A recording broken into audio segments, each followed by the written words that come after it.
Hello and welcome back to my garden and to garden flowers for bumblebees and other bees.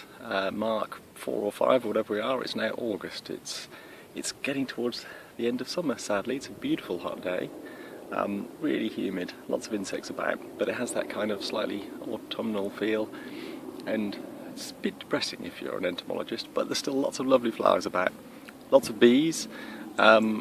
Lots of male bumblebees in particular, because the nests are all coming to an end now, and lots of other insects as well, and those that are going to hibernate, not the bumblebees, but a lot of the other insects, like for example the red admiral butterflies, are feeding up now, and they need lots of food at this time of year because they're going to have to get right through the winter on what they can drink in the next few weeks.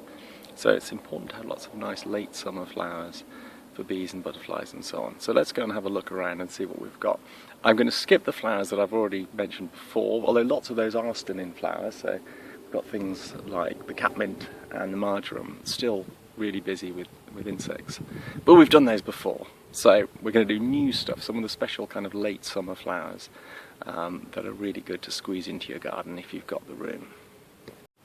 So here we have dahlias. Now, not everyone thinks of dahlias as being great flowers for wildlife, but actually the simple varieties like these with just one set of petals have loads of stamens, lots of nectar and pollen for bees.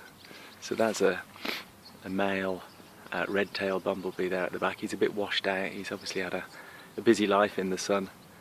We've got honeybees.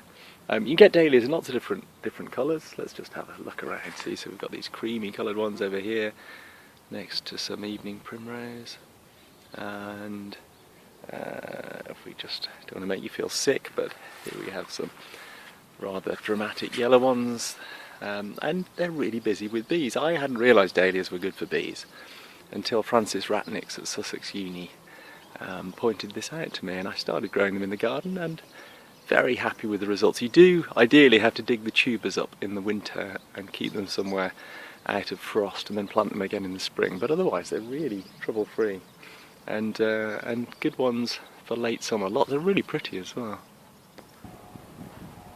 Now, some of the plants I'm featuring this time are not really bee plants. This isn't so great, particularly for bumblebees.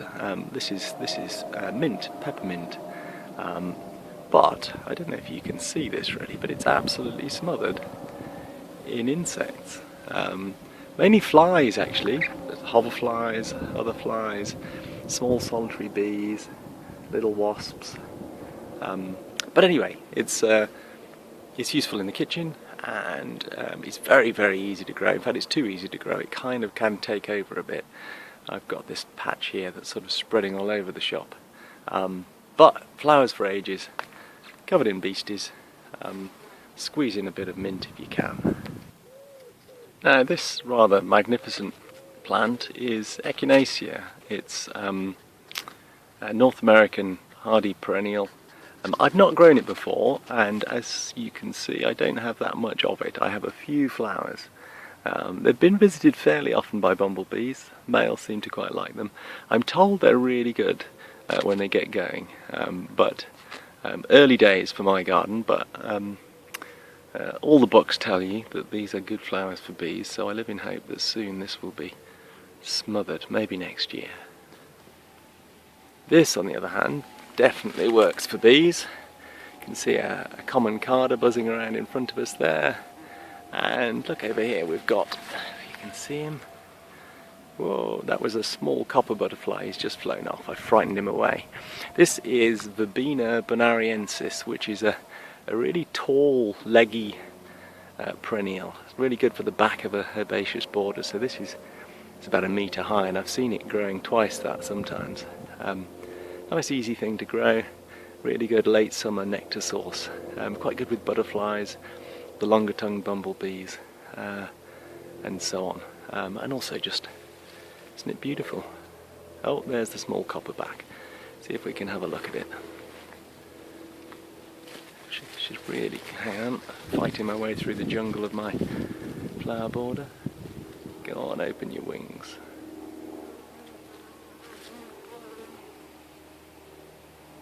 I hope you can see that. Best I can do with this camera, I'm afraid. Now this one's a beauty. This is Scabiest. There are actually lots of garden varieties and several wild species that you can happily grow in your garden. I actually prefer the wild ones, which are slightly smaller flowered and a bit more understated, but more beautiful if you ask me. But anyway, all of them seem to be much loved by bees and hoverflies. There's a little hoverfly at the front there just whizzed by. And just stunning plants, aren't they? Nodding in the breeze here. Every garden's got to have some of these, surely.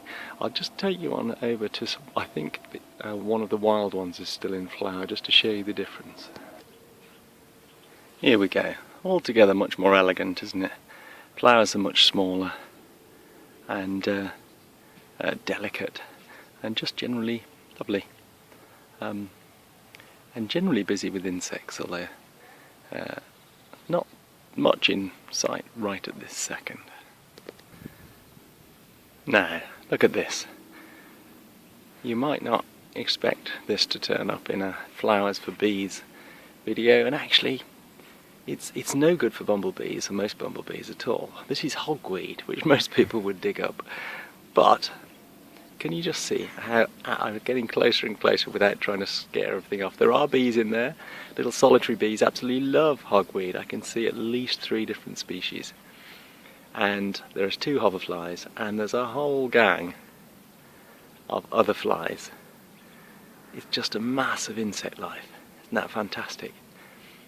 I've got loads of hogweed in the meadowy part of my garden, and it flowers for ages. It's still going now, but it's actually been going for probably a couple of months since it started. And at this time of year it's just alive with beasties. Absolutely brilliant. See them all just circling around fighting each other. Wonderful stuff. So yeah, if you don't want it to take over, deadhead it before it seeds. It turns up in most gardens whether you want it or not, but give it a bit of space, don't dig it up. Fantastic stuff. Much loved by a huge range of wasps, flies, beetles, bees and so on. Just normal old hogweed. And to finish off, you can't have a bee garden without some borage, really, can you? It's one of the most nectar-rich plants you can grow for bees. You can also pick the flowers and sprinkle them in salads if you like, and you can even eat them. There's a little bit of nectar in the bottom, enough that even a human can taste. Very beautiful in salads. Let me just try that. Tasty. And bees love them too. So almost all honeybees on here at the moment. The whole thing's absolutely buzzing. These plants actually just appeared in the middle of my onion patch, uninvited, but I gave them room, and aren't they wonderful? Just buzzing away with bumbles and honeys and a few other solitary bees. So borage is an annual. If you're lucky it'll seed itself like these ones have, and you won't need to sow it every year. It's a pretty robust plant, and if you can squeeze a bit in somewhere, please do, because the bees will love you for it. It's actually, it refills its nectar faster than almost any other plant I've ever looked at. So in just 5 minutes or so from being emptied by a bee, the flowers are full again, which is why the bees come back so much over and over again. And another one for you. This is Heleniam. You can see here a beautiful hoverfly right at the front there. Oh, there was a beautiful hoverfly right at the front. We've got a honeybee wandering around on there. I've had a whole procession of solitary bees. There's one buzzing. What have we got there? Can't quite see, but whatever it was a bee. Look at that, beautiful stuff, isn't it? I've not grown this before until this year either, but I'm jolly glad I did. It's rather splendid, and the bees love it. Oh, let's just skip over here. What's that? Oh, little solitary. Where's it gone? There she is, if you can see her.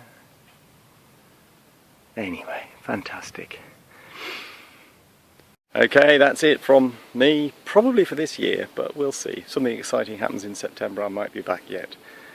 Thanks for joining me on these little excursions. We'll maybe do some more next year. By the way, I'm not actually naked, just topless. Anyway, see you next year. Goodbye.